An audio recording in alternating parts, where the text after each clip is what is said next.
जय श्री कृष्णा। कजरी तीज का व्रत भाद्रपद मास की कृष्ण पक्ष की तृतीया तिथि को रखा जाता है। यह तीज सुहागिन महिलाएं अपने पति की लंबी उम्र के लिए रखती हैं और कुंवारी कन्याएं अच्छा वर प्राप्त करने के लिए रखती हैं।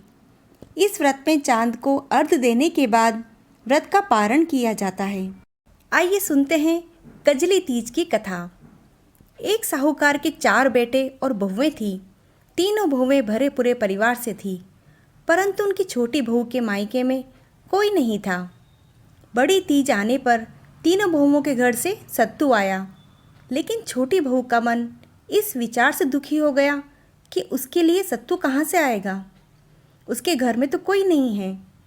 यह बात उसने अपने पति से कही कि मेरे आज तीज का व्रत है, मेरे लिए सत्तू लेकर आना।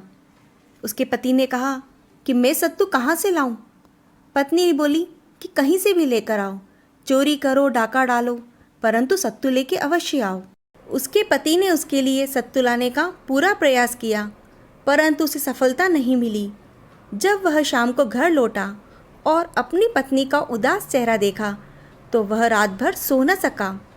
दूसरे दिन ही तीज थी। वह देर रात को अंधेरे में ही घर से निकल गया और एक बनिए की दुकान में चला गया। उसने वहाँ चने की दाल लेकर चक्की में पीसना शुरू कर दिया। चक्की की आवाज़ सुनकर बनिए के घर वाले जग गए और उन्होंने उसे पकड़कर पूछा कि यहाँ क्या कर रहे हो? इस पर उसने जवाब दिया कि कल कजरी तीज है, मेरी पत्नी के पीहर में कोई नहीं है, वह अकेली है, अतः उसके लिए सत्तू चोरी करने आया हूँ।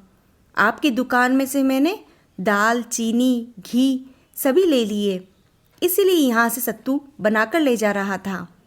यह सुनकर बनिया बोला कि तुम अपने घर जाओ, आज से तुम्हारी पत्नी मेरी धर्म की बेटी हुई। यह सुनकर वह प्रसन्न होकर अपने घर लौट आया और पत्नी को आकर सारी बात बताई। दूसरे दिन ही बनिए ने नौकरों के हाथ 4 तरह के सत्तू के पिंडे, साड़ी और अन्य पूजा का सभी सामान घर भिजवा दिया।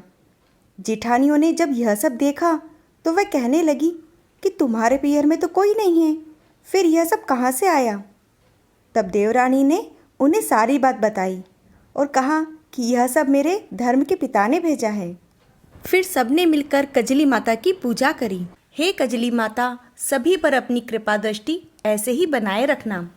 यदि आपने अभी तक इस चैनल को सब्सक्राइब नहीं किया है तो आप सब्सक्राइब करें, इस कथा को लाइक व शेयर करें और यह कथा आपको कैसी लगी कमेंट बॉक्स में कमेंट करके अवश्य बताएं। जय श्री कृष्णा।